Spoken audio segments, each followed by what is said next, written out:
자존심 강한 이탈리아 요리사들이 자신의 파스타를 쓰레기통에 버리는 사건이 벌어졌습니다. 미식의 도시 밀라노에서 전 세계 올림픽 선수들이 이탈리아 요리를 외면하고 오직 이것 하나를 먹겠다고 1시간 넘게 줄을 섰거든요. 도대체 저 하얀 물이 뭐길래 라며 분노하던 40년 경력의 이탈리아 셰프. 하지만 그 국물을 딱 한 숟가락 맛본 순간 그는 그 자리에서 굳어버리고 말았습니다.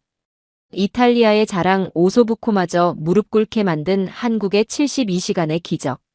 현지 셰프가 내 요리는 가짜였다고 고백하게 만든 그 충격적인 현장.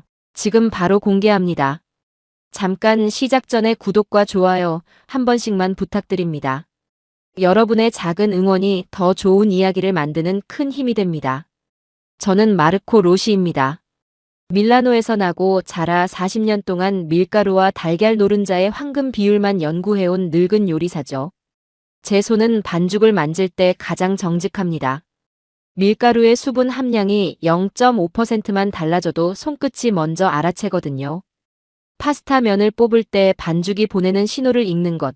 그게 제 40년의 기술이에요. 이번 2026년 밀라노 코르티나 동계올림픽 선수촌의 파스타 섹션 총괄을 맡았을 때 저는 제 요리 인생의 정점을 찍을 거라고 확신했습니다. 전 세계에서 온 젊은 선수들에게 진짜 알덴테가 무엇인지 가르쳐줄 생각에 밤마다 가슴이 뛰었거든요. 이탈리아에 와서 이탈리아 음식을 먹는 거잖아요. 이보다 완벽한 무대가 어디 있겠습니까? 선수촌 주방은 거대했어요. 축구장 절반 크기의 조리 공간에 200명이 넘는 셰프가 근무하는 세계 최대 규모의 임시 식당이었죠. 그 안에서 이탈리아 섹션은 단연 중심이었습니다. 입구에서 가장 잘 보이는 위치, 가장 큰 조리대, 가장 많은 인원. 당연한 거죠. 여기가 이탈리아니까요. 홈그라운드니까요. 올림픽 조직위원회도 개막식 만찬 메뉴로 제 탈리아텔레를 선택했을 정도입니다. 그때 저는 생각했어요. 이번 올림픽이 끝나면 전 세계가 밀라노의 파스타를 잊지 못하게 될 거라고. 저는 매일 새벽 4시에 출근했습니다. 아내 카테리나가 새벽에 눈을 비비며 물었죠. 여보, 올림픽이 끝나면 당신 얼굴 좀 볼 수 있을까요? 저는 웃으며 대답했어요. 40년을 기다려온 무대야, 못 참겠어. 그렇게 매일 새벽 어둠 속을 뚫고 주방에 들어서서 반죽을 치대고 면을 뽑고 소스를 졸였습니다. 반죽을 치대고 면을 뽑고 소스를 졸이고 탈리아텔레, 파파르델레, 라비올리. 제가 뽑은 면은 폭이 균일하고 두께가 일정해서 교과서를 그대로 옮겨놓은 것 같다고 동료들이 감탄했어요. 소스도 완벽했습니다.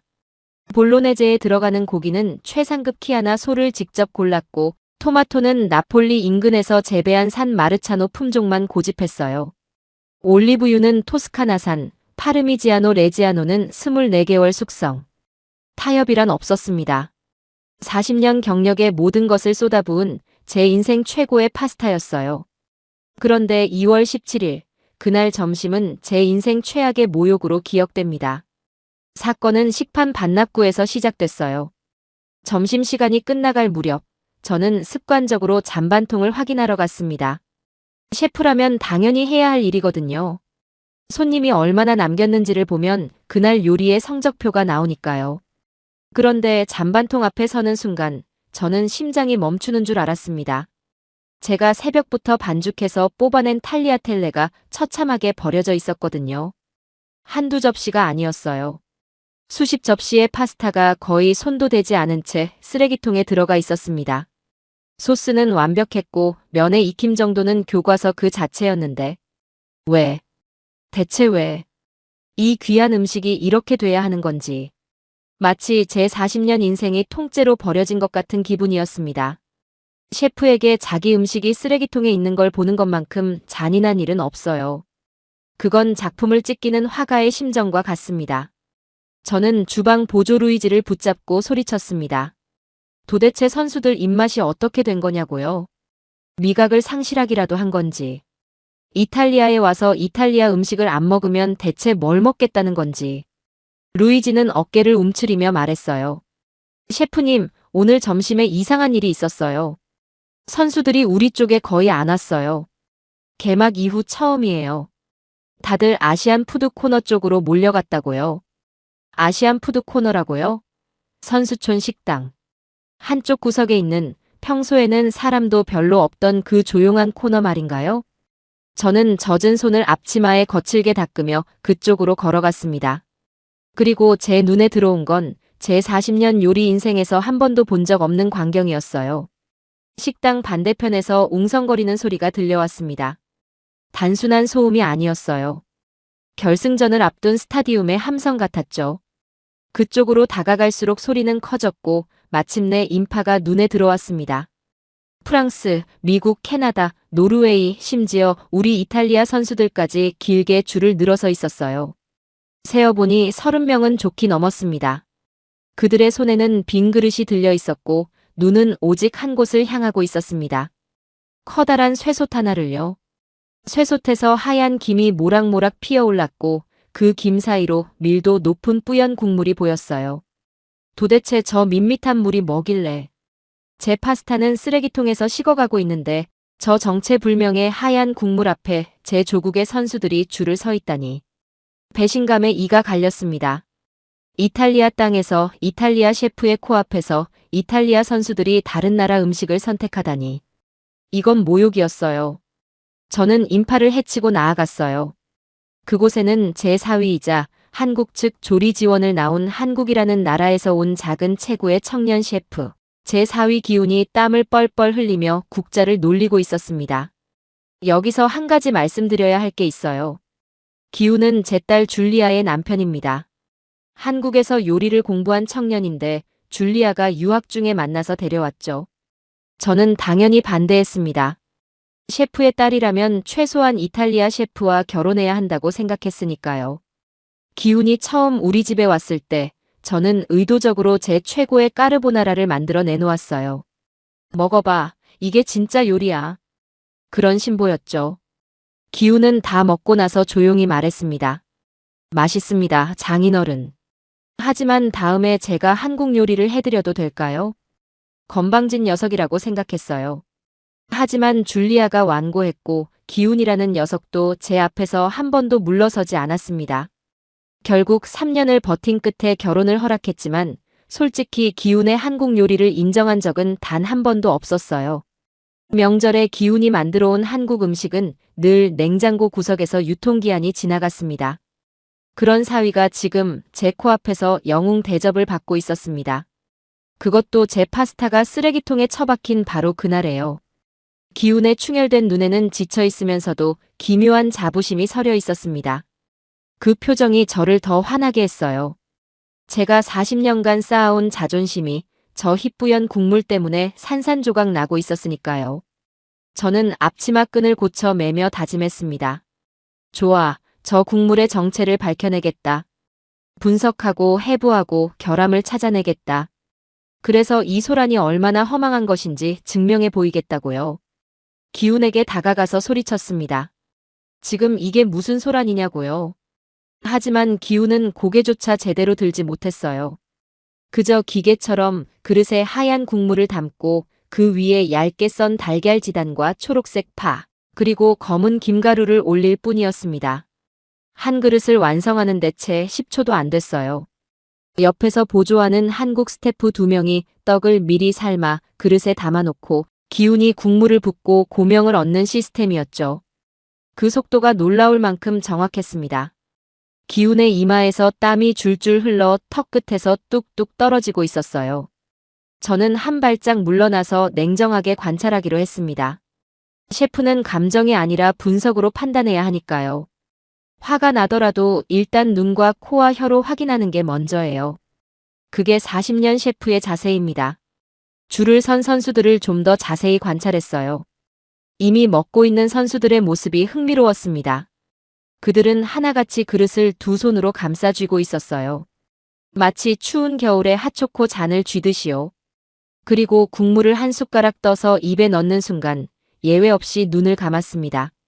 눈을 감고 천천히 삼키고 다시 눈을 뜨면 표정이 풀려 있었어요. 어깨에 긴장이 빠지고 입꼬리가 올라가고 어떤 선수는 한숨을 내쉬기까지 했습니다. 저건 맛에 대한 반응이 아니에요. 위안에 대한 반응이었습니다. 마치 엄마의 품에 안긴 아이처럼 저 선수들이 국물 한 그릇에서 안도감을 느끼고 있었던 거죠. 그 중에서 특히 눈에 띈 건 노르웨이 선수 한 명이었어요.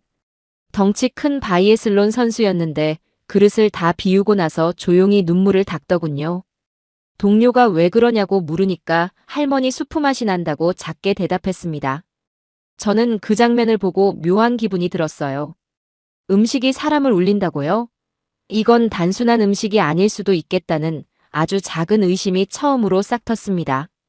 하지만 감정에 속으면 안 됩니다. 분석을 계속해야 해요. 솥단지 가까이 다가갔습니다. 김이 뜨겁게 얼굴을 감쌌어요. 솔직히 말씀드리면 첫인상은 처참할 정도로 실망스러웠어요.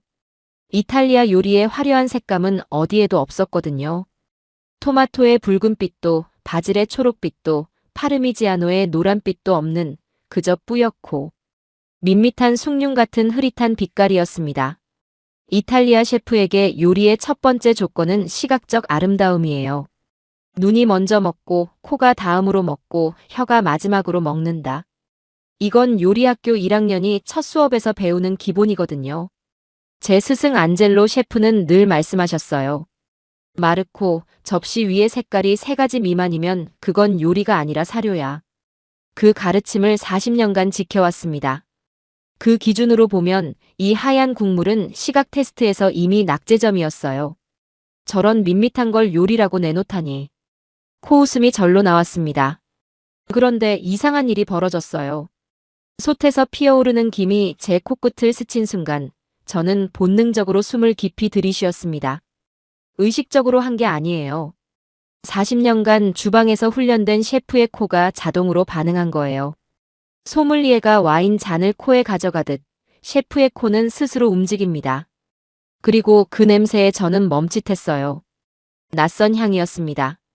하지만 동시에 묘하게 익숙한 냄새이기도 했어요. 버터의 느끼한 무게감이 아니었습니다. 올리브유의 풀 같은 청량함도 아니었고요. 마늘이나 로즈마리 같은 향신료의 날카로움은 더더욱 아니었어요. 그것은 아주 깊은 곳에서 천천히 올라오는 짐승의 뼈가 오랜 시간, 물과 불을 만나 스스로 무너지면서 뿜어내는 원초적인 단백질의 향이었습니다. 묵직하고 따뜻하고 원시적이었어요. 마치 겨울 벽난로 앞에 앉았을 때 느끼는 그 근원적인 안도감과 비슷했습니다. 저는 눈을 가늘게 떴어요. 이탈리아에도 뼈를 고아 만드는 요리가 있거든요. 브로도라고 부르는 육수가 대표적이죠. 소의 뼈와 고기, 채소를 넣고 몇 시간 끓여서 맑은 국물을 뽑아내는 건데 그게 이탈리아 요리의 기본 베이스입니다.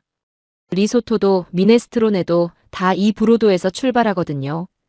하지만 이 냄새는 브로도와 결정적으로 달랐습니다. 브로도는 샐러리와 당근과 양파로 잡내를 잡고 월계수 잎과 통후추로 향의 방향을 설정해요. 냄새를 다른 냄새로 덮는 거죠. 마치 향수를 뿌리듯이요. 이탈리아 요리는 기본적으로 향의 레이어를 쌓는 방식이거든요. 첫 번째 층에 올리브유, 두 번째 층에 마늘, 세 번째 층에 허브. 이렇게 겹겹이 쌓아서 최종적인 맛의 건축물을 완성하는 거예요. 하지만 이 솥에서 나는 냄새는 완전히 다른 접근이었습니다. 하지만 이 솥에서 나는 냄새는 아무것도 덮지 않았습니다. 뼈의 냄새 자체를 정면으로 마주하고 그것을 극한까지 응축시킨 듯한 무게감이었어요.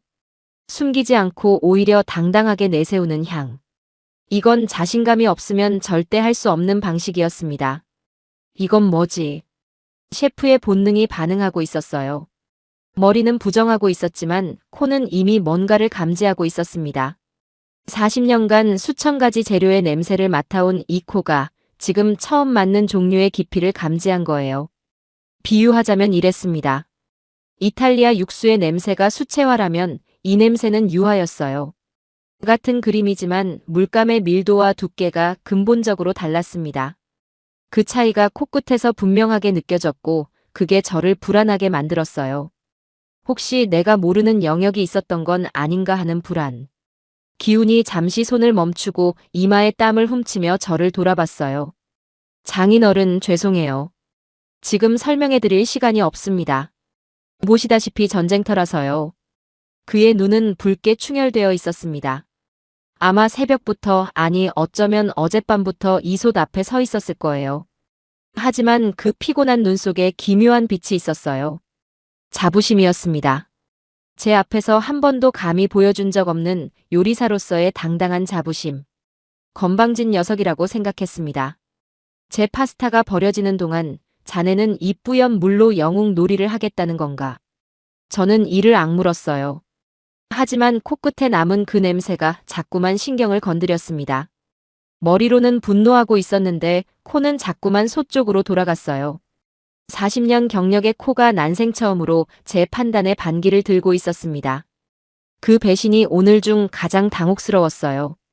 저는 줄을 서 있는 선수들 틈에서 낯익은 얼굴을 발견했습니다. 이탈리아 알파인 스키 국가대표팀의 에이스 마르첼로였어요. 이 녀석은 12살 때부터 제 레스토랑의 단골이었습니다. 아버지 손에 이끌려 처음 왔을 때 제 까르보나라를 먹고 눈이 초롱초롱 빛나던 얼굴이 아직도 서네요. 그 뒤로 시합 전날이면 반드시 제 파스타를 먹으러 왔죠. 마르코 셰프의 탈리아텔레가 행운의 부적이라면서요. 20살 때는 유럽 선수권 금메달을 딴 날 밤에 제 식당으로 달려와서 샴페인을 터뜨렸어요. 우리에게 파스타는 음식 이상의 것이었습니다. 20년 넘게 이어진 신뢰의 끈이었죠. 그 마르첼로가 지금 제 파스타가 아니라 하얀 국물 앞에 줄을 서 있었어요. 저는 녀석의 어깨를 잡았습니다. 마르첼로, 너마저 여기 있는 거냐? 내 라구 소스가 입맛에 안 맞더냐? 마르첼로는 화들짝 놀라며 저를 돌아봤어요. 그 녀석의 눈에 미안함이 가득했습니다. 아, 셰프님. 셰프님 파스타는 당연히 최고죠. 하지만 오늘은 이걸 먹어야 해요. 내일 활강 경기가 있는데 이걸 먹으면 몸 상태가 완전히 달라지거든요. 몸 상태가 달라진다고요? 음식 하나로? 저는 콧방귀를 뀌었습니다. 제가 대체 이게 뭐냐고 물으니 옆에 있던 캐나다 쇼트트랙 선수가 끼어들었어요. 매직 수프예요. 이걸 먹으면 몸속에 난로를 켠 것 같아요. 어제 먹고 나서 훈련할 때 관절이 부드러워지고 몸이 완전히 풀렸거든요. 몸속에 난로를 켠다고요? 과학자도 아닌 선수가 음식에 마법 같은 수식어를 붙이다니. 저는 고개를 저었어요. 음식은 과학입니다. 칼로리와 영양소의 조합일 뿐이에요. 단백질이 몇 그램이고 탄수화물이 몇 그램인지가 중요한 거지 마법 같은 건 존재하지 않아요. 만약 이 국물에 정말 특별한 효과가 있다면 그건 과학적으로 설명 가능한 성분 때문이지 초자연적인 힘이 아닙니다. 하지만 제 말은 선수들의 환호성에 완전히 묻혀버렸습니다. 아무도 제 말에 관심을 주지 않았어요. 모두 오직 저 손만 바라보고 있었죠. 배식대 앞에서 국물을 받아든 선수들의 반응이 저를 더 당혹스럽게 했어요. 그들은 하나같이 국물을 한 숟가락 떠먹고는 눈을 감았습니다. 예외가 없었어요. 프랑스 바이애슬론 선수도, 미국 아이스하키 선수도, 노르웨이 크로스컨트리 선수도. 국적과 종목이 다른 선수들이 똑같은 반응을 보이는 건 이게 단순한 입맛의 문제가 아니라는 뜻이었습니다. 그리고 깊은 탄성을 내뱉었어요. 특히 기억에 남는 건 노르웨이 덩치 큰 선수 한 명이었어요. 그릇을 다 비우고 나서 조용히 눈물을 훔치더군요. 동료가 왜 그러냐고 물으니 할머니가 끓여주던 수프 맛이 난다고 작게 대답했습니다. 나라도 문화도 전혀 다른 사람이 한국 사골 국물에서 할머니의 수프를 떠올리다니. 이건 뭔가 있는 겁니다. 보편적인 무언가가 이 국물 안에 녹아 있는 겁니다. 하지만 저는 그 생각을 애써 눌러버렸어요. 어떤 일본 피겨 선수는 양손을 모으고 작은 소리로 뭐라고 중얼거렸는데 나중에 기훈한테 들어보니 음식에 대한 감사 인사였다고 하더군요. 음식 한 그릇에 감사 기도를 올리는 선수라니.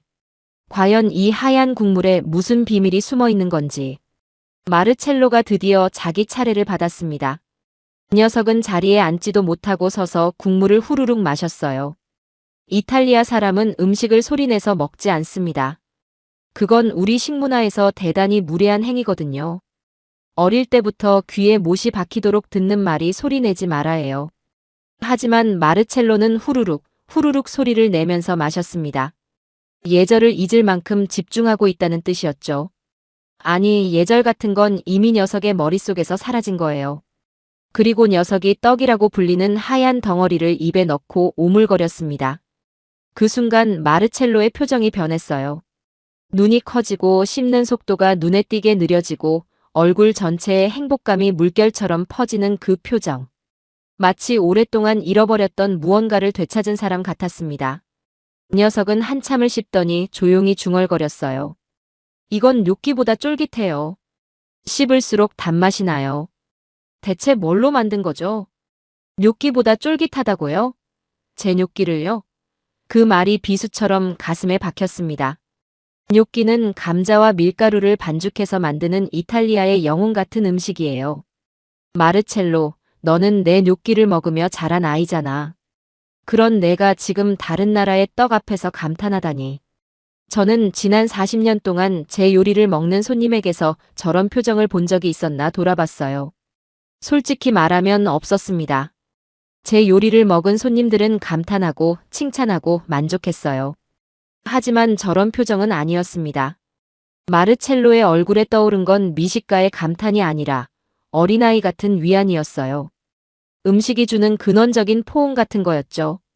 마치 추운 겨울 저녁, 어머니가 문을 열어주며 어서 들어와 따뜻한 거 끓여놨어 하고 말해주는 그 순간의 안도감.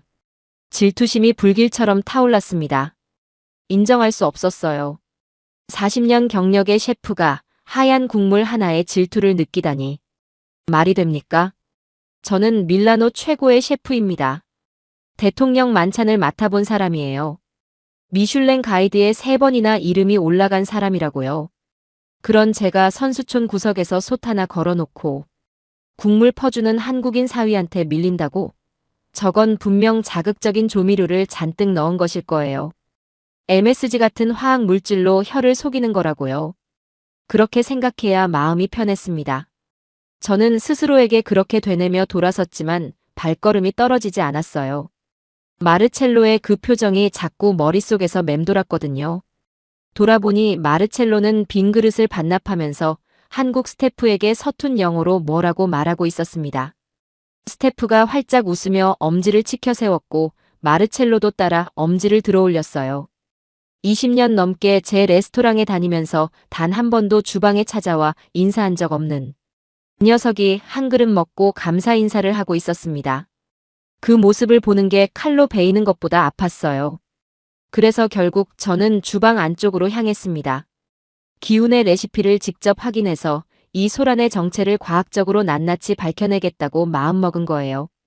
반드시 결함을 찾아내겠다는 40년 경력을 건 독한 각오로요. 저는 주방 안쪽으로 들어가 기훈의 팔을 낚아챘습니다. 레시피를 내놓으라고요. 분석을 좀 해봐야겠다고. 기훈은 난처한 표정을 지으면서도 벽에 붙은 작업 지시서를 가리켰어요. 거기에는 복잡한 화학식이나 분자 요리법 같은 건 전혀 없었습니다. 사골, 핏물 제거 12시간, 가열 24시간, 기름 제거 반복, 총 72시간 소요. 그게 전부였어요. 72시간이라고요? 저는 소리를 질렀습니다. 미쳤냐고요. 셰프의 시간은 돈입니다. 주방에서 가스불을 켜고 있는 매 순간이 비용이에요. 인건비, 가스비, 기회비용. 그걸 계산하지 못하면 셰프가 아니라 예술가예요. 우리 이탈리아에서는 송아지 정강이를 뼈째 고아서 오소부코라는 요리를 만드는데 그것도 기껏해야 서너 시간이면 충분합니다. 화이트 와인을 붓고 토마토를 넣어서 천천히 브레이징하면 서너 시간 만에 골수는 다 녹아나오고 고기는 뼈에서 스르르 떨어져요. 그렇게 만든 오소부코에 그레몰라타를 얹어서 내놓으면 손님들은 감탄합니다. 그것이 이탈리아 요리의 효율성이에요. 최소한의 시간으로 최대한의 맛을 뽑아내는 거죠. 뼈를 사흘 밤낮이나 삶으면 남는 게 뭐가 있겠습니까? 칼슘 찌꺼기뿐이에요. 저의 이 논리적이고 과학적인 지적에 기훈은 처음으로 정색을 하고 대답했습니다. 장인어른, 오소부코는 고기를 먹기 위한 요리죠. 뼈는 거들 뿐이고요. 하지만 이건 다릅니다. 이 요리에서는 뼈가 주인공이에요. 뼈가 가지고 있는 모든 에너지를 72시간에 걸쳐서 액체로 변환하는 과정입니다. 한국에서는 이 결과물을 진국이라고 불러요. 진국. 진짜 국물이라는 뜻인가요? 저는 비웃었습니다. 웃기지 마라, 기훈.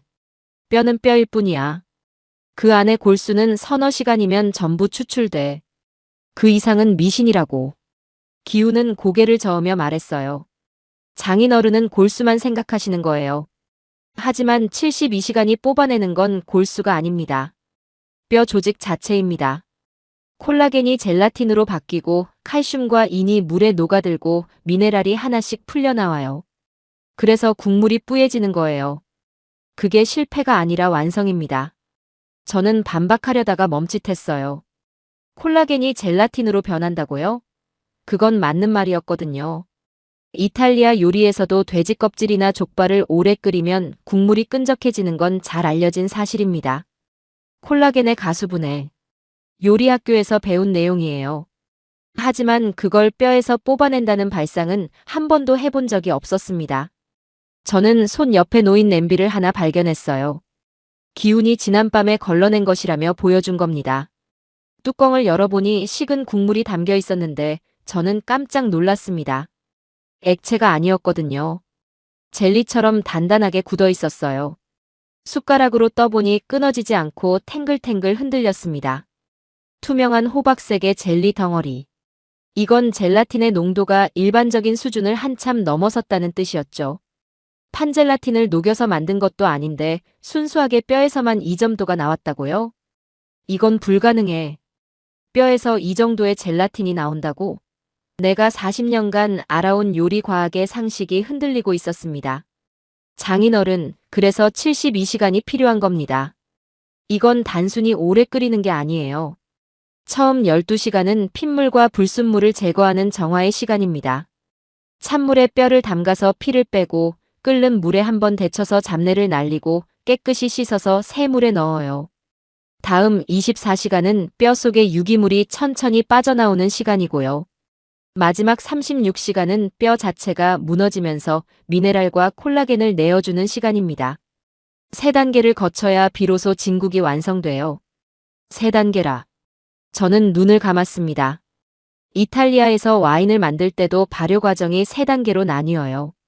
첫 번째 발효에서는 포도가 알코올을 만들고 두 번째 발효에서는 탄산이 만들어지고 숙성 과정에서 맛이 깊어지죠.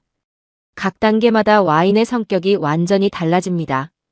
바롤로가 위대한 건 포도가 좋아서가 아니라 시간의 축적이 만들어낸 복합성 때문이에요. 그 원리를 뼈에 적용한 거라고요? 한국인들이 뼈를 와인처럼 시간을 재료로 써서 다루고 있었다는 건가요? 기훈이 마지막으로 덧붙였어요. 그리고 장인어른, 이 국물에는 소금 간 외에 아무것도 넣지 않습니다. 마늘도 허브도 향신료도 없어요. 오직 뼈와 물과 시간. 그 셋뿐입니다. 아무것도 넣지 않는다고요? 이탈리아 요리에서 그건 있을 수 없는 일이에요. 우리는 반드시 소프리토, 그러니까 양파와 당근과 샐러리의 삼위일체로 시작합니다. 거기에 마늘, 로즈마리, 타임, 월계수 잎을 추가하고요. 이게 이탈리아 요리의 기본 문법이에요. 아이가 글을 쓸 때 주어, 동사, 목적어가 필요하듯이 이탈리아 요리에는 반드시 이 향미의 삼위일체가 있어야 합니다. 문법 없이 문장을 쓴다? 말이 안 되는 소리였습니다. 그건 마치 베토벤의 교향곡에서 바이올린을 빼고 피아노만으로 연주하겠다는 것과 같아요. 불가능하다고 저는 믿었습니다. 하지만 기훈은 덤덤하게 대답했어요. 장인어른, 이탈리아 요리가 오케스트라라면 사골은 독주입니다. 하나의 악기가 혼자서 울리는 소리예요. 뼈 하나로 완성되는 독주곡. 그래서 아무것도 더할 필요가 없는 겁니다. 더하면 오히려 소리가 탁해져요. 독주라. 가슴을 찌르는 비유였습니다. 저는 평생 오케스트라만 지휘해왔어요. 여러 악기를 조합하고 균형을 맞추고 소스와 재료의 앙상블을 만들어내는 것이 셰프의 역할이라고 배웠거든요. 그런데 이 한국인 사위는 악기 하나로도 사람의 마음을 움직일 수 있다고 말하고 있었습니다. 그리고 밖에 줄 선 500명이 그 증거라고요. 하지만 그 말이 안 되는 소리를 증명하는 게 바로 저줄이었어요. 500인분이 1시간도 안 되어 동인한 저 현실. 향신료 하나 없이 만든 국물에 500명의 세계. 최고 선수들이 열광하는 저 현실을 제 40년 이론으로는 도저히 설명할 수가 없었습니다. 이론이 틀렸거나 제가 40년간 몰랐던 세계가 있거나 둘 중 하나였어요. 숟가락 하나 안 대고도 이미 지고 있다는 느낌. 그게 제일 치욕스러웠어요. 하지만 셰프의 자존심이 속삭였습니다. 아직이야. 직접 맛을 보기 전까지는 판단할 수 없어. 혀가 증명하기 전까지는 인정할 수 없다고. 점심시간이 끝나가고 있었습니다. 벽시계가 오후 1시 30분을 가리키고 있었어요. 준비한 500인분의 떡국이 바닥을 보이고 있었습니다. 기훈의 얼굴에 초조함이 번졌습니다. 솥을 기울여봐도 바닥에 걸쭉한 국물이 조금 남아있을 뿐이었죠. 그때 식당 입구에서 한 무리의 쇼트트랙 선수들이 헐레벌떡 뛰어들어왔습니다. 훈련복 차림 그대로였어요. 얼굴은 추위와 운동으로 벌겋게 상기되어 있었고 입에서는 하얀 김이 나왔죠. 떡국 남았나요? 그 절박한 외침이 식당 전체에 울려 퍼졌습니다. 기훈이 솥을 기울이며 난처해했어요. 어쩌죠, 딱 한 그릇 분량밖에 안 남았는데. 선수들의 얼굴에 절망이 번졌습니다. 한 여자 선수는 거의 울 것 같은 표정이었어요. 제발 한 숟가락이라도요. 그 간절함이 진짜였습니다. 운동선수가 금메달을 간절히 원하듯이 이 아이들은 국물 한 그릇을 간절히 원하고 있었어요. 그 표정을 보면서 저는 묘한 감정을 느꼈습니다. 방금 2시간 전에 제 파스타가 수십 접시나 버려졌잖아요. 아무도 아쉬워하지 않았어요. 반면 이 떡국은 한 그릇이 모자란다고 이 난리인 거예요. 남아도는 파스타와 모자라는 떡국. 이 대비가 너무나 잔인했습니다. 셰프로서 이보다 더 참담한 비교가 있을까요? 제 음식은 넘쳐서 버려지고 기훈의 음식은 부족해서 울고 요리의 성패를 가르는 가장 정직한 기준은 결국 빈 그릇이었어요. 다 비워진 그릇은 셰프에게 세상에서 가장 아름다운 훈장이거든요. 오늘 그 훈장을 받은 건 제가 아니라 기훈이었습니다. 그때 제가 나섰습니다. 솔직히 말하면 자존심 때문이었어요. 총괄 셰프로서의 권한을 행사한 거죠. 비켜봐. 내가 맛을 봐야겠어. 선수촌 총괄 셰프로서 이 음식의 위생과 품질을 점검해야 할 의무가 있다. 그럴듯한 핑계를 댔지만 사실 머리와 코가 온종일 싸우고 있는 상태에서 최종 심판관인 혀에게 결정을 맡기고 싶었던 거예요. 선수들의 원망 어린 시선이 등 뒤에 꽂혔습니다. 5명의 선수가 빈 그릇을 들고 서 있는데 그중 한 명이 이탈리아어로 투덜거리더군요. 저 아저씨 파스타 셰프 아니야? 거기 가서 파스타나 만들면 되잖아. 또 다른 선수가 맞장구를 쳤어요. 맞아, 우리가 3시간이나 훈련하고 왔는데. 그 말들이 비수처럼 가슴에 꽂혔지만 저는 모른 척했습니다. 이탈리아 올림픽 선수가 이탈리아 셰프에게 파스타나 만들라고 비아냥거리는 세상이라니요. 40년 전 저는 스승 안젤로 셰프 밑에서 수업을 시작했을 때 이탈리아 음식은 세계 최고라는 가르침을 받았습니다. 그 말을 한 번도 의심한 적이 없었어요. 그런데 오늘 이 선수촌 식당에서 그 믿음이 처음으로 시험대에 올랐습니다. 이게 다 저 하얀 국물 때문이었어요. 기훈에게 손짓했어요. 가져와. 그 대단한 진국이라는 거. 기훈은 마지막 남은 국물을 솥 바닥에서 정성스럽게 긁어 그릇에 담았습니다. 국자가 솥 바닥을 긁는 소리가 쓱, 쓱 하고 고요해진 주방에 울렸어요. 이상하게도 그 소리가 제 심장을 긁었습니다. 마지막 한 방울까지 아까워하며 정성스럽게 담는 그 움직임에서 72시간의 무게가 고스란히 느껴졌거든요. 사흘 밤낮을 지킨 국물의 마지막 한 그릇. 기훈의 손도 살짝 떨리고 있었습니다. 고명도 다 떨어져서 볼품없는 그릇이었습니다. 뿌연 국물과 하얀 떡 몇 개가 전부. 이탈리아 요리의 기준으로 보면 완전히 낙제점인 비주얼이었어요. 트러플도 없고 허브 장식도 없고 소스 드리즐링도 없는. 색채의 대비도 높낮이의 변화도 없는. 그냥 하얀 것이 하얀 그릇에 담겨 있을 뿐이었습니다. 하지만 그릇을 받아든 순간 손바닥에 묵직한 열기가 전해졌어요. 그 온도만으로 뭔가 달랐습니다. 보통 수프는 시간이 지나면 빠르게 식어요. 하지만 이 국물은 유독 뜨거움을 오래 간직하고 있었습니다. 나중에 알게 된 건데 젤라틴 농도가 높은 국물은 열 보존력이 일반 물보다 훨씬 강하다고 하더군요. 72시간의 시간이 국물의 온도까지 바꿔놓은 거예요. 가까이서 다시 살펴봤습니다. 아까 멀리서 봤을 때는 그냥 뿌연 물이었는데 코앞에서 보니 달랐어요. 국물 표면에는 아주 미세한 기름방울들이 보석처럼 반짝이고 있었습니다. 금빛에 가까운 기름방울이 유백색 국물 위에서 느리게 유영하는 모습이 마치 이탈리아의 고급 올리브유를 빵 위에 뿌렸을 때의 그 아름다운 광택과 닮아 있었어요. 숟가락으로 국물을 살짝 떠봤습니다. 숟가락에 국물이 코팅이라도 된 듯 얇게 묻어서 천천히 흘러내렸어요. 이건 물이 아니었습니다. 물은 이렇게 흘러내리지 않거든요. 이 점도 이 밀도. 72시간이 만들어낸 무게감이 숟가락 하나에 고스란히 담겨 있었습니다. 아까 미학적 낙제점이라고 했던 말을 살짝 철회해야 할 것 같았어요.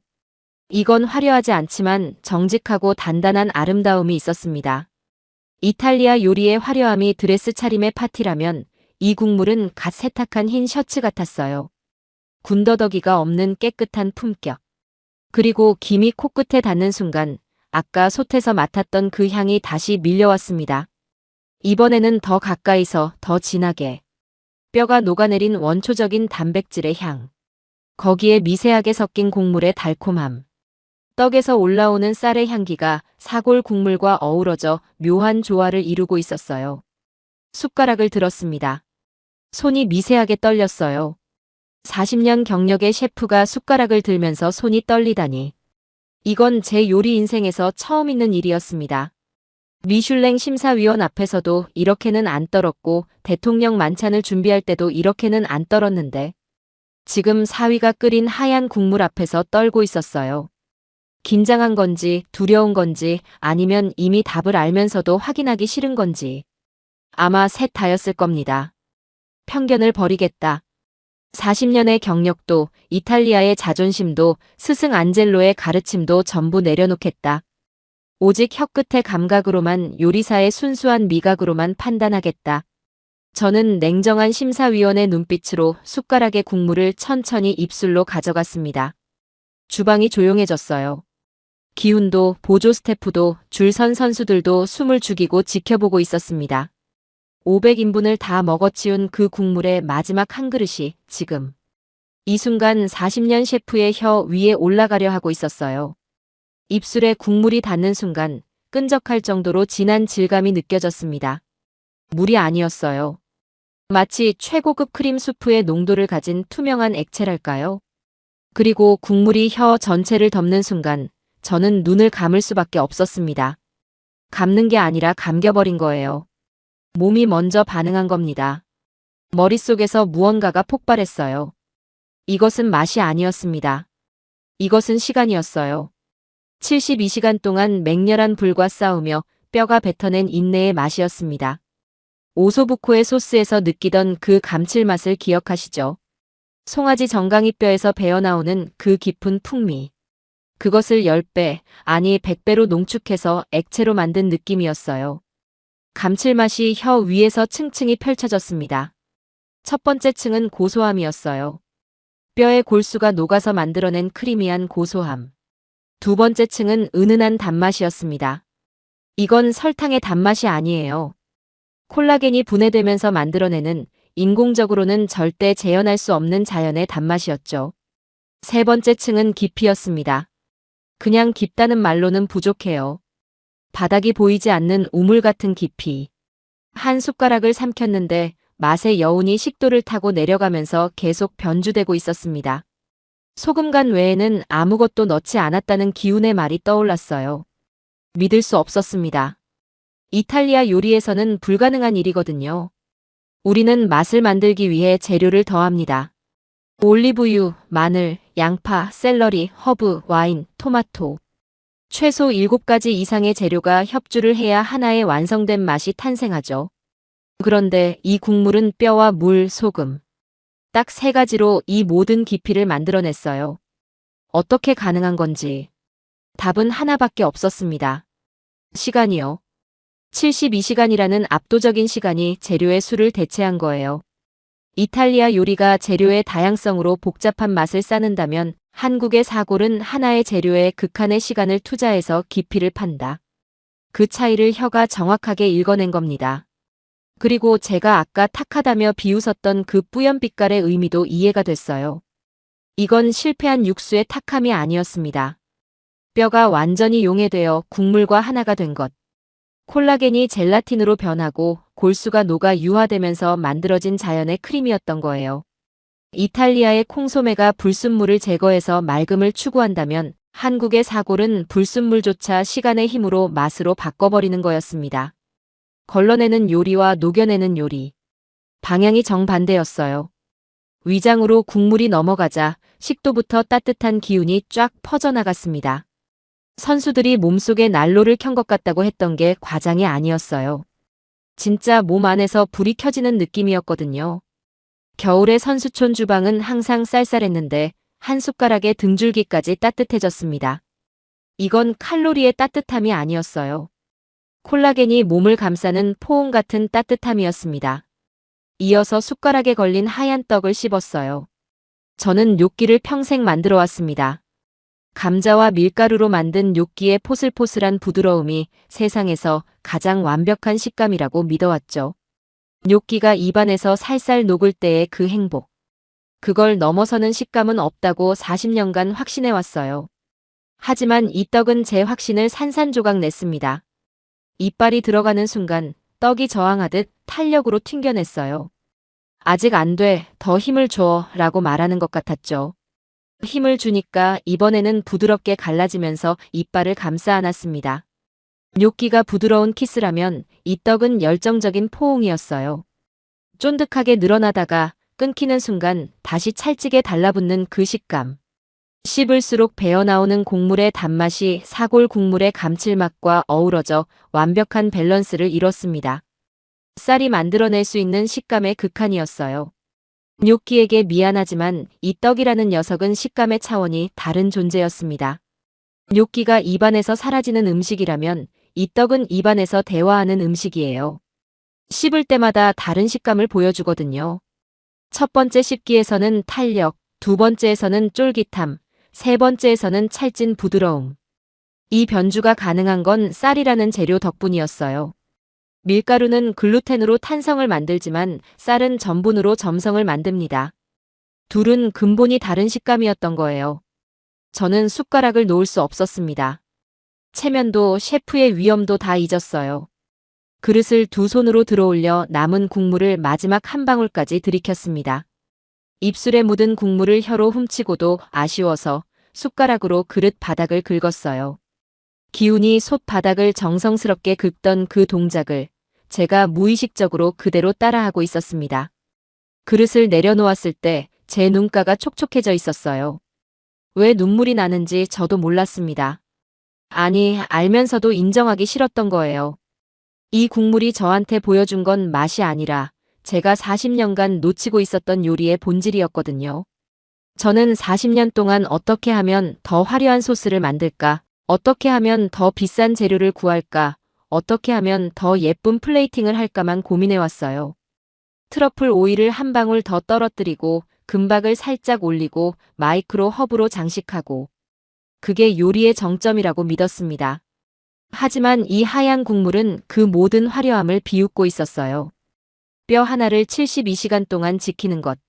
새벽에 일어나 불의 세기를 확인하고 뜨는 기름을 걷어내고 물이 줄면 보충하고. 그 단순한 반복을 사흘 밤낮 쉬지 않고 계속하는 것. 그게 진짜 요리라고 이 국물이 말해주고 있었습니다.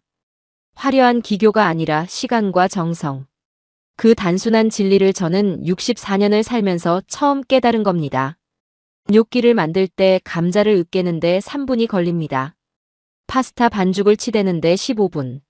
볼로네제 소스를 조리는데 4시간. 그게 제 시간의 한계였어요. 하지만 한국 사람들은 뼈 하나에 72시간을 바칩니다. 18배의 차이. 그 시간의 차이가 맛의 차이로 고스란히 나타난 거예요. 이것은 단순한 음식이 아니었습니다. 지친 사람의 영혼을 채우는 약이었어요. 아까 노르웨이 선수가 울었던 이유를 이제야 이해했습니다. 이 국물에는 시간이 녹아있고 시간은 곧 정성이고 정성은 곧 사랑이니까요. 엄마가 아픈 아이를 위해 밤새 끓여주는 그 마음이 이 국물에 고스란히 담겨 있었던 겁니다. 빈 그릇을 멍하니 바라보고 있는데 기운이 조심스럽게 다가왔습니다. 장인어른, 입맛에 맞으셨나요? 녀석의 목소리가 떨리고 있었어요. 장인인 제 평가가 두려웠던 거겠죠. 3년간 결혼 허락을 기다리며 제 눈치를 봤던 그때처럼. 저는 한참 동안 말을 잇지 못했습니다. 입안에 남은 국물의 여운이 아직 혀 위에서 맴돌고 있었거든요.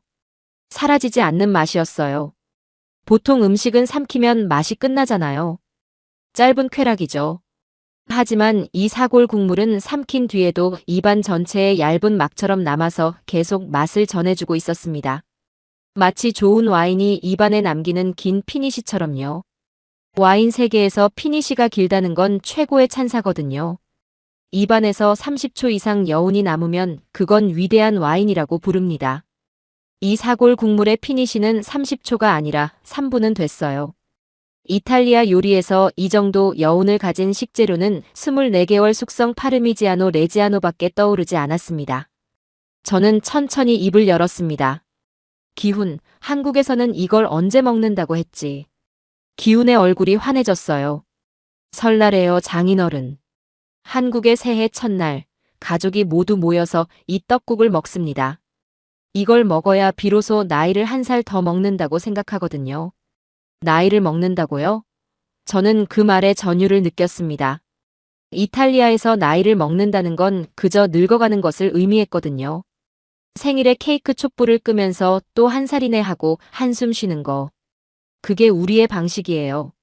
나이는 피할 수 없는 숙명이고 축하라기보다는 체념에 가까운 거죠. 하지만 한국인들에게 나이를 먹는다는 건 이 국물을 몸에 채우는 의식이었던 거예요. 72시간 동안 뼈가 스스로를 녹여 만들어낸 깊고 진한 시간을 들이켜고 단단하면서도 끈기 있는 떡을 씹어 삼키는 것.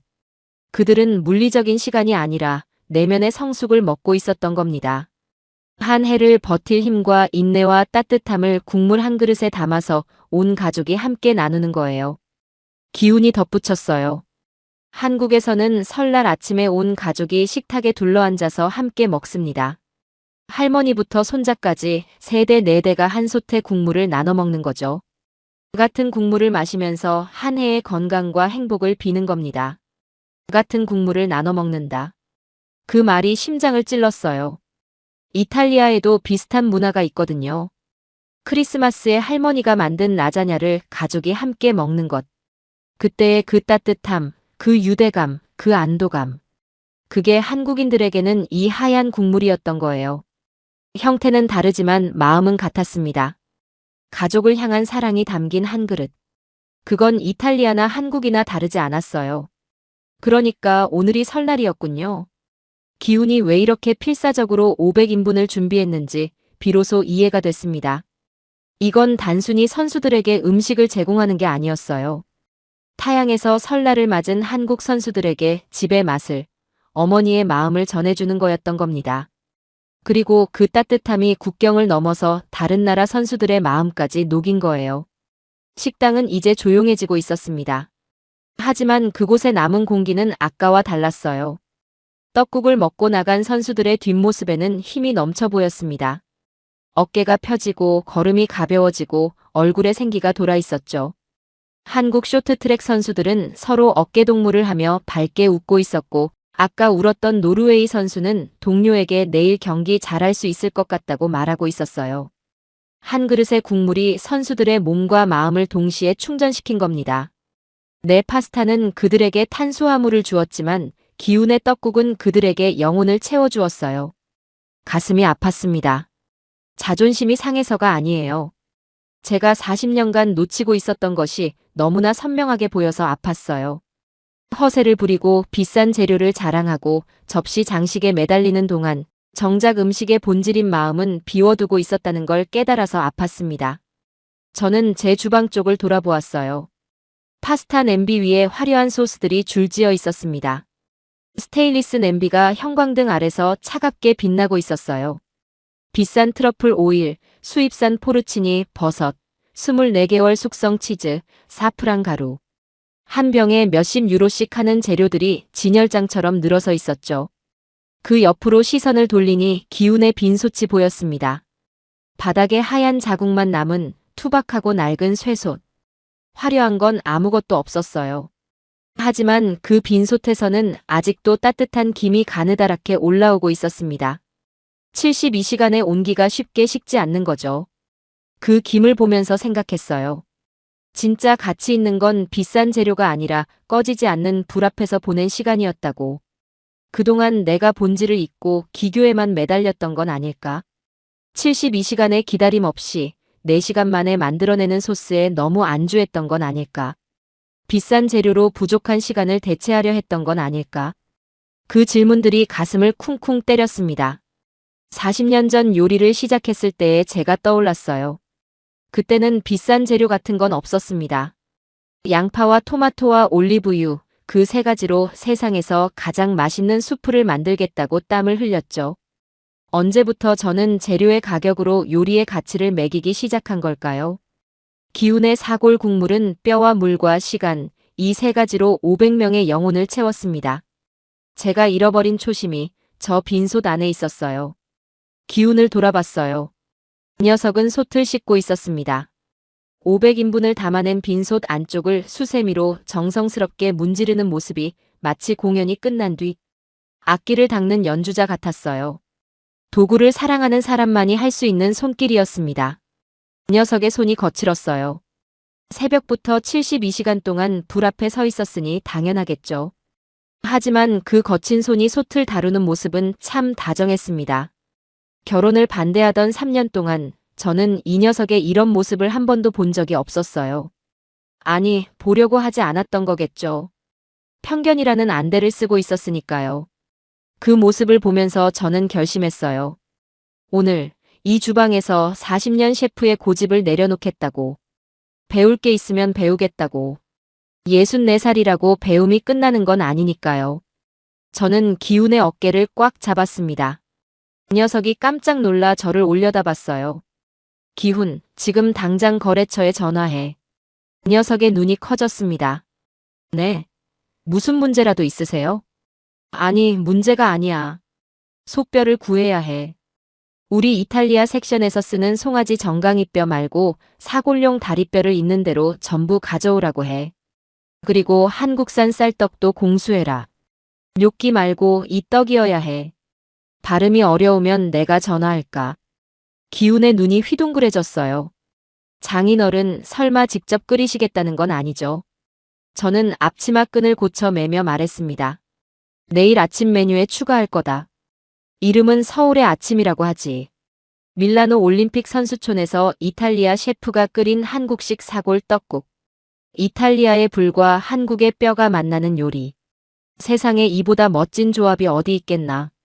내 40년 파스타 경력과 자네의 사골 철학이 만나면 선수들의 내일 경기가 달라질 거야. 단 조건이 있다. 저는 목소리를 낮추고 진지하게 말했어요. 육수는 내가 끓인다. 72시간 동안 불 옆을 지키는 그 미련해 보이는 짓, 내가 직접 해보겠다. 이 맛의 비밀을 내 손으로, 내 혀로, 내 시간으로 확인할 때까지 나는 잠을 자지 않겠어. 기훈의 표정이 변했습니다. 충혈된 눈에 물기가 차올랐어요. 그 녀석이 고개를 숙이며 작게 말했습니다.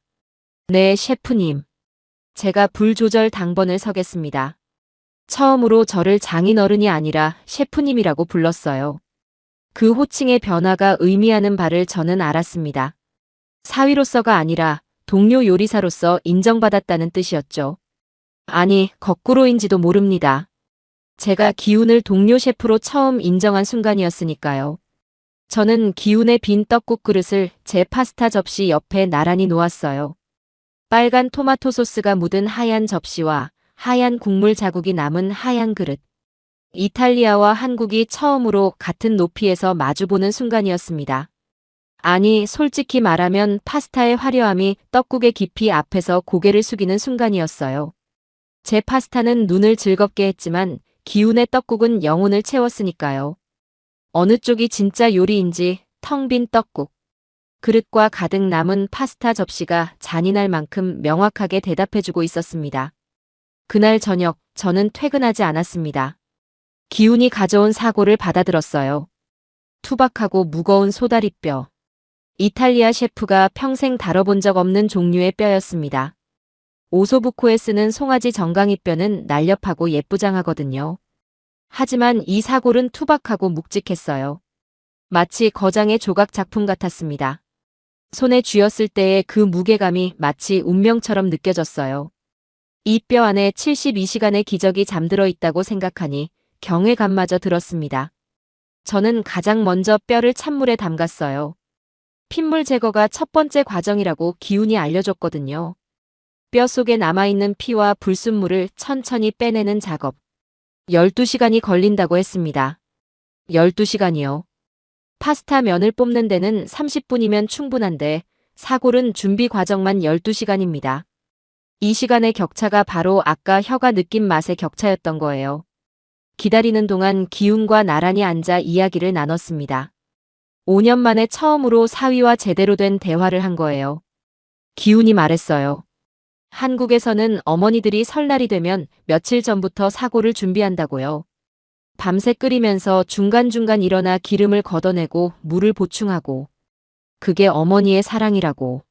손이 많이 가는 음식일수록 정성이 깊다는 뜻이라고. 저는 그 말을 듣고 제 어머니를 떠올렸습니다. 어머니도 일요일마다 라구 소스를 만드셨거든요. 새벽부터 양파를 볶고 토마토를 으깨고 고기를 넣고 4시간을 졸이셨어요. 그리고 늘 말씀하셨죠. 마르코, 좋은 소스에는 시간이 필요한 거란다. 서두르면 맛이 도망가. 어머니의 4시간과 한국 어머니의 72시간. 숫자는 다르지만 그 안에 담긴 사랑의 무게는 같았습니다. 12시간 뒤 핏물을 뺀 사골을 큰 솥에 넣고 물을 채웠어요. 그리고 불을 켰습니다. 여기서부터가 진짜 시작이었죠. 기훈이 옆에서 불의 세기를 가르쳐줬어요. 너무 세면 국물이 탁해지고 너무 약하면 뼈가 안 녹는다고. 보글보글 아주 작은 거품이 올라오는 정도가 딱 맞다고요. 저는 그 미세한 불의 차이를 온몸으로 느끼며 서 있었습니다. 파스타를 삶을 때의 팔팔 끓는 물과는 차원이 달랐어요. 이건 인내의 불이었습니다. 밤이 깊어졌어요. 선수촌 주방에 저와 기훈 둘만 남았습니다. 솥에서 보글보글 끓는 소리가 자장가처럼 울렸어요. 6시간쯤 지나자 국물 색이 변하기 시작했습니다. 투명하던 물이 서서히 뿌옇게 변해가는 과정을 저는 숨죽이며 지켜봤어요. 뼈가 녹고 있는 거였습니다. 콜라겐이 젤라틴으로, 골수가 지방으로 변하면서 물과 하나가 되어가는 과정. 40년간 수천 번 소스를 졸여왔지만 이렇게 느린 변화를 지켜본 건 처음이었어요. 그건 마법이 아니라 화학이었고 동시에 시였습니다. 기훈이 졸다가 깨면서 물었어요. 장인어른, 안 피곤하세요? 저는 웃었습니다. 40년 전에 처음 주방에 섰을 때도 이렇게 밤을 샜지. 그때는 미래가 설레서 잠이 안 왔고 오늘은 새로운 배움이 설레서 잠이 안 온다. 그 순간 기훈이 제 손을 잡았어요. 거칠고 화상 자국이 남은 제 손과 역시 거칠고 물집이 잡힌 기훈의 손이 맞잡혔습니다. 두 요리사의 손이었어요. 40년간 파스타 반죽을 치댄 손과 72시간 사골솥을 지킨 손. 그 두 손은 말보다 많은 이야기를 하고 있었습니다. 5년 전 결혼식 날 악수했을 때는 서로의 손이 이렇게 닮았는지 몰랐어요. 오늘에서야 깨달았습니다. 요리사의 손은 국적에 상관없이 다 같다는 걸. 불에 데이고 칼에 베이고 기름에 튀면서도 포기하지 않는 손. 40년의 파스타와 72시간의 사골이 그 손 안에서 처음으로 진심으로 만났습니다. 밀라노의 겨울밤, 선수촌 주방의 불빛 아래서 64살의 이탈리아 셰프는 비로소 진짜 요리가 무엇인지 배우기 시작했습니다. 그리고 맹세했어요. 내일 아침 이 주방의 굴뚝에서는 밀라노 역사상 가장 구수한 냄새가 피어오를 것이라고. 한국의 뼈와 이탈리아의 불이 만나는 새로운 전설의 시작이라고. 로마는 하루아침에 이루어지지 않았다지만 한국의 깊은 맛은 사흘 밤낮 꺼지지 않는 불 앞에서 완성되었습니다. 평생 파스타만 고집하던 이탈리아의 자존심조차 투박한 솥에 담긴 우리 민족의 은근과 끈기 앞에서는 고개를 숙이고 말았죠. 화려한 소스로 혀를 즐겁게 하는 것이 아니라 뼈를 깎는 인내로 영혼을 채우는 음식. 전 세계가 이제야 비로소 우리가 매일 먹던 밥 한 끼의 위대함을 깨닫기 시작했습니다. 마르코 셰프가 그날 밤 흘린 눈물은 단순한 감동이 아닙니다. 그것은 한국의 정성이 세계의 기준이 되었다는 가장 확실한 증거일 것입니다. 자랑스러운 대한민국 이야기를 더 많이, 더 깊이 전해드릴 수 있도록 구독과 좋아요 꼭 부탁드립니다. 여러분이 눌러주시는 버튼 하나가 대한민국을 세계에 알리는 가장 큰 힘이 됩니다. 지금까지 해외 감동 사연이었습니다. 시청해주셔서 감사합니다.